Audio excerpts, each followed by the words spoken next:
Assalamualaikum warahmatullahi wabarakatuh. Berikut akan kami sampaikan presentasi materi aspek manajemen dan SDM dalam studi kelayakan bisnis. Presentasi ini disusun oleh kelompok 9, terdiri dari saya, Ririn Tri Astuti, 2, Fariha Setiadi, 3, Safela Kartika, dan 4, Deviona Francisca Putri. Aspek manajemen merupakan aspek dasar yang harus dianalisa. Aspek ini berkaitan erat dengan operasional perusahaan, baik itu pembangunan maupun pengembangan.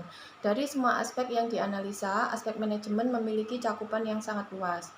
Hal ini dikarenakan semua hal yang berhubungan dengan operasional perusahaan ikut dalam kategori aspek manajemen, mulai dari manajemen usaha, manajemen sumber daya, hingga termasuk juga finansial perusahaan. Fungsi manajemen adalah 1. Perencanaan, 2. Pengorganisasian, 3. Pengadaan tenaga kerja, 4. Pengarahan pekerjaan, dan 5. Pelaksanaan pengawasan. Untuk aspek manajemen sumber daya manusia atau aspek SDM, terdiri dari 1. Perencanaan SDM. Jadi sebuah usaha harus memiliki perencanaan sumber daya manusia, apa saja kebutuhan SDM yang dibutuhkan, itu direncanakan terlebih dahulu.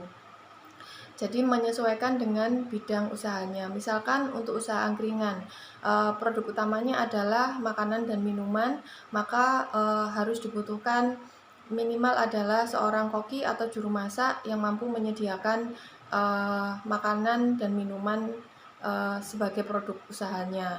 Terus kemudian waiters seperti itu, atau yang membantu untuk melakukan penyajian.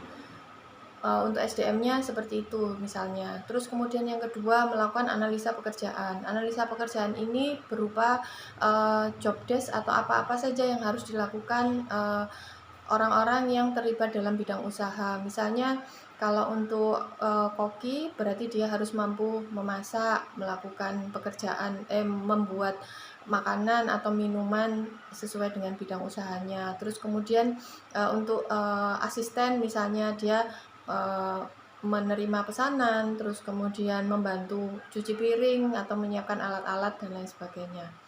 Lalu kemudian yang ketiga adalah rekrutmen.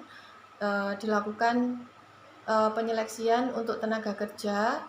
Ini menyesuaikan dengan kebutuhan dari usaha yang dikembangkan. Jadi apakah harus memiliki syarat atau standar pendidikan tertentu, terus kemudian memiliki kualifikasi tertentu, memiliki keterampilan atau skill tertentu. Nah, itu disesuaikan dengan kebutuhan sesuai dengan perencanaan usaha yang akan dilakukan.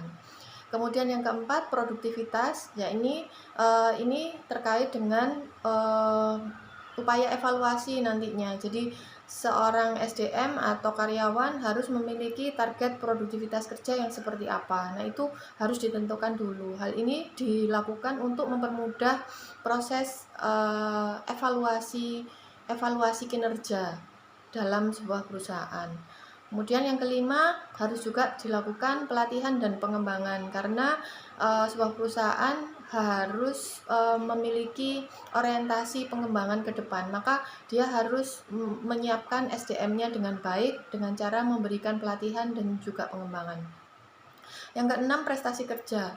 Untuk memberikan reward kepada SDM yang telah melakukan pekerjaan dengan baik, memiliki produktivitas yang baik, maka hal ini juga perlu dilakukan oleh perusahaan untuk memberikan reward atas prestasi kerja yang sudah disampaikan.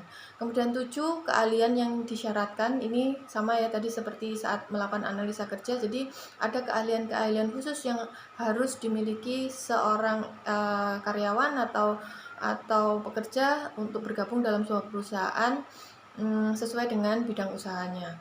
Kemudian 8, pola gaji atau upah sesuai dengan kompetensi dan juga ini merupakan kompensasi atas pekerjaan yang sudah dilakukan. Ini juga harus disusun supaya tidak terjadi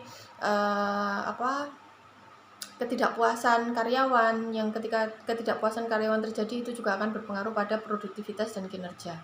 Kemudian 9, perencanaan karir. Jadi ini juga perlu dikembangkan karena ketika karyawan atau SDM-nya mulai stuck seperti itu, dia akan menurun kinerjanya, dan perencanaan karir atau peningkatan itu sangat-sangat perlu supaya memberikan refreshment terhadap lingkungan kerja di perusahaan.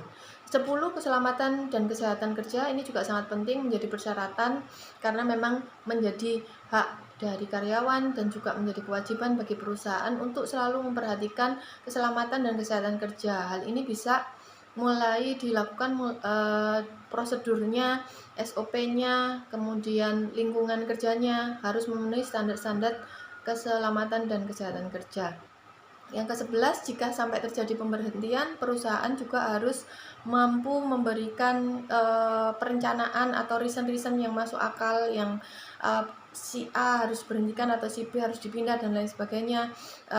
Itu tidak supaya bisa dilakukan secara objektif, tidak secara subjektif, karena makanya itu dilakukan perencanaan itu tadi. Jadi pemberhentian itu kenapa sampai si A atau si B karyawannya diberhentikan, maka reasonnya adalah reason yang sesuai dengan prosedur perusahaan. Demikian presentasi yang dapat kami sampaikan. Terima kasih. Wassalamualaikum warahmatullahi wabarakatuh.